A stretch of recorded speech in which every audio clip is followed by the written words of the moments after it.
नमस्कार दर्शक बंधु जय जगन्नाथ मो रश्मिता पुणी थे आपण मानक गोटे फ्रेश न्यू ब्लॉग रे स्वागत जनाऊँगी।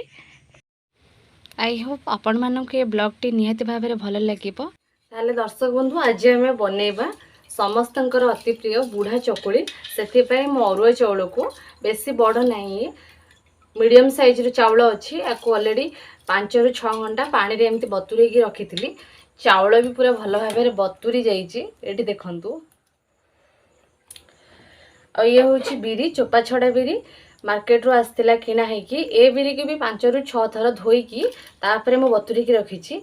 एबे बिरी रे जहाँ भी पानी अच्छी ए पानी को आम फोपाड़ानी आपको बिरी आ चाउल बाटिबा टाइम रे यूज करवा।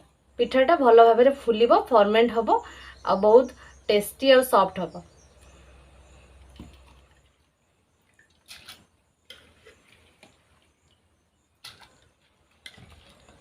एबे मु जार रे देदेली बिरी आ चाउल को ये देखु बस एति ही पानी देबे।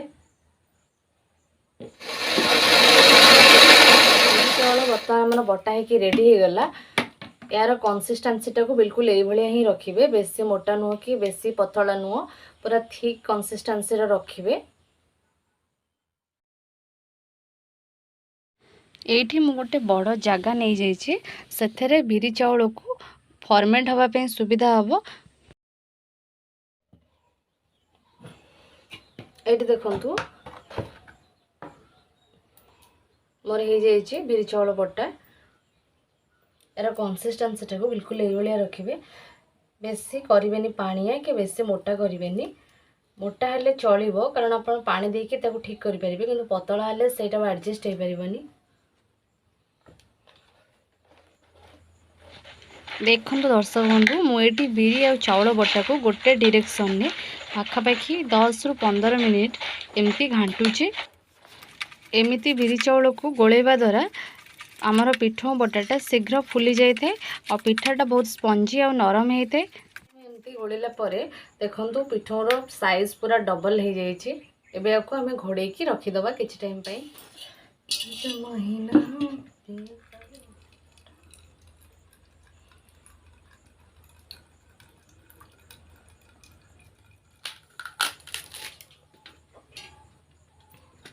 नड़िया आमर रेडी।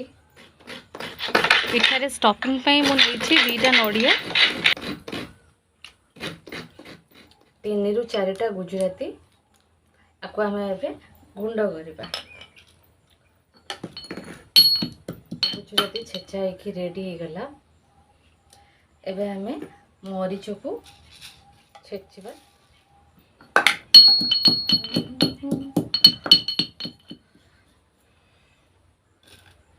मरीच गुंड होगी रेडी हो गला।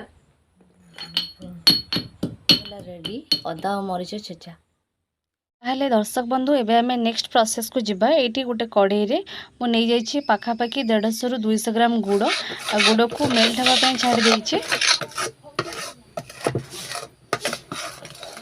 एठी आमे सब दे दबा कोरा हेतिबा नड़िया को।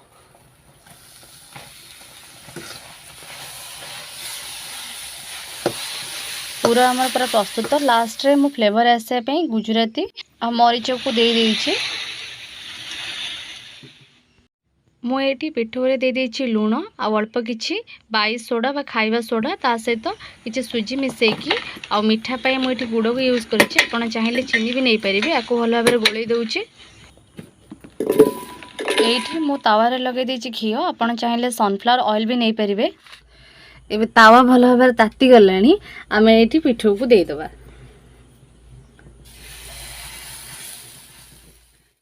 दर्शक बंधु मुझे बुढ़ा चकुली बनवाई घी नहीं कारण घी रे बनइले पिठाटा बेसी स्वादिष्ट लगे। आपण चाहिए भी तेल रे बनई पारिबे। पिठो मोटा भाव में दे सारा पर मु पूरा सबको दे दूची।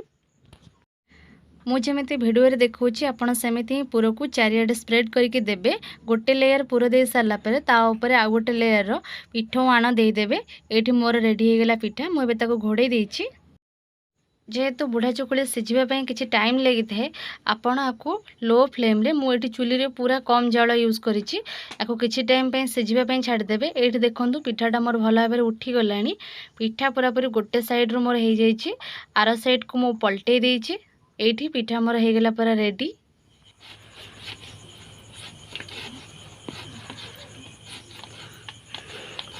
एबे हमर प्रस्तुत हो गला समस्तंकर अति प्रिय बुढ़ा चकुली बनिकी आम रेडी हो गला। दर्शक बंधु आपण मैंने मो स्टाइल रे एमती गुड़ पुर दे बुढ़ा चकुली बनातु।